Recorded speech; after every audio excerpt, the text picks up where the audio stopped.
Welcome to the instructions video for the Energy to Wavelength Interactive Calculator.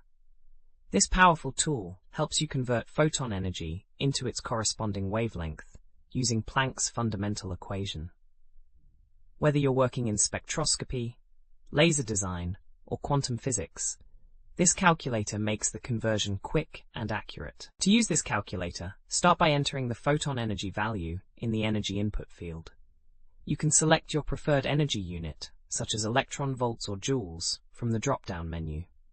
For this example, let's enter 2.5 electron volts, which is typical for visible light photons.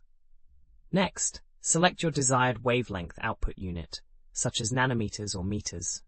Click the Calculate button to see your results. The calculator applies Planck's equation, dividing the product of Planck's constant and the speed of light by your energy value.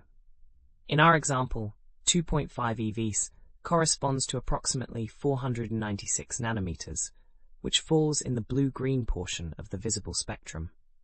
This relationship helps you understand how higher energy photons have shorter wavelengths. We have thousands of other free engineering calculators on our website.